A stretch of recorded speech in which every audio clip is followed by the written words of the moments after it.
সমাবেশের সম্মানিত প্রধান অতিথি জনাব সালাউদ্দিন আহমেদ, মাননীয় সদস্য স্থায়ী কমিটি বিএনপি, উনি এখানে উপস্থিত আছেন। এছাড়া উপস্থিত আছেন আমাদের বাংলাদেশ জাতীয়তাবাদী দলের সম্মানিত চেয়ারপারসনের উপদেষ্টা যথাক্রমে জনাব আবুদ্দিন ফারুক চাচা সহ, আব্দুল সালাম চাচা সহ এখানে আমাদের বিএনপি সিনিয়র নেতৃবৃন্দ।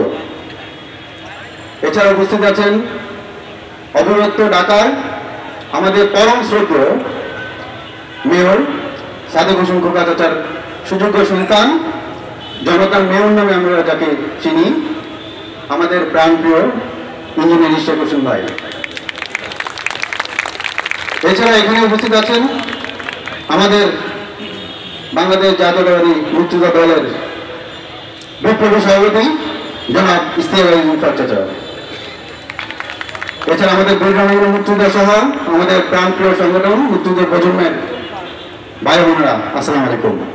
আমি খুব সংক্ষিপ্ত বক্তব্য দিয়ে আমার বক্তব্য শেষ করব। আজকে আমাদের এই বক্তব্যে যে বিষয় নিয়ে আমরা উপস্থিত হয়েছি সেটা হচ্ছে বাংলাদেশের স্বাধীনতা, সার্বভৌমত্ব এবং গণতন্ত্র রক্ষায় বাংলাদেশ জাতীয়তাবাদী মুক্তিযোদ্ধা দল এবং তার সাথে সাথে তার সহযোগী সংগঠন বাংলাদেশ জাতীয়তাবাদী মুক্তিযুদ্ধ প্রজন্ম 1971 সালের পর থেকে বাংলাদেশে দেশ বিরোধী যত সংগ্রাম করতে হয়েছে, ওনারা মাঠে ছিলেন, আমরা মাঠে ছিলাম। একটি কথা না বললেই নয়, গেল 17 বছর আমরা যাকে ফ্যাসিস্ট স্বৈরাচারী বলি, যে ভারতে গিয়ে পালিয়ে আছে, উনি গুম, খুন, হত্যা, গণহত্যা, আয়নাগর এবং আমাদের যে জনগণের যে ভোটাধিকার আছে সেটি কেড়ে নিয়েছিলেন। আমরা 17 বছরের অক্লান্ত পরিশ্রম এবং বাংলাদেশ জাতীয়তাবাদী দল তাদের সংগ্রামের মাধ্যমে এবং অক্লান্ত পরিশ্রমের মাধ্যমে ছাত্র জনতা সকলকে মিলে তাকে পরাস্ত করেছি। জুলাই আগস্ট গণ আন্দোলনের মাধ্যমে 5ই আগস্ট সে পালিয়ে গিয়েছে, কিন্তু বাংলাদেশে একটি অস্থিতিশীল পর্যায়ে আছে। এখন বাংলাদেশের আর্থসামাজিক এবং গণতন্ত্র রক্ষায় এখন বাংলাদেশের 2026 সালের রোডম্যাপ অনুযায়ী যে নির্বাচন, এই নির্বাচনের কোনো বিকল্প নাই। বাংলাদেশে মানুষ 17 বছর কোনো ভোট দিতে পারে নাই।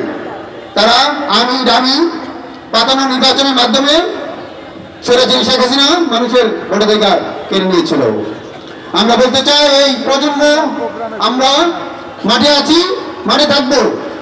গুপ্ত সংগঠন থেকে শুরু করে ভারত থেকে শুরু করে যারা এই নির্বাচন বানচাল করতে যাবে, আমরা তাদেরকে রুখে দেব। আরেকটি কথা বলে আমরা বলতে চাই, আজকে ইশরাক ভাই, নান্নু ভাই এবং আমরা সকলে এবং আমাদের শ্রদ্ধেয় চাচাদের সহ আমরা বলতে চাই, এই শহীদ মিনারে শপথ নিচ্ছি আমাদের প্রাণপ্রিয় সংগঠনের যিনি প্রতিষ্ঠাতা ছিলেন, আমাদের শহীদ রাষ্ট্রপতি জিয়াউর রহমান, ওনার যে বাংলাদেশি জাতীয়তাবাদ এই আদর্শকে সামনে নিয়ে এবং আমাদের যে মুক্তিযুদ্ধ হয়েছিল, যে লক্ষ্য হয়েছিল, সেই লক্ষ্যকে সামনে রেখে আমাদের তারেক রহমানের যে উক্তি, এই কথাটি বলে আমি শেষ করছি। দিল্লি নয়, পিন্ডি নয়, নয় অন্য কোনো দেশ, সবার আগে বাংলাদেশ। ভালো থাকবেন, ইনশাল্লাহ দেখা হবে। আসসালামু আলাইকুম।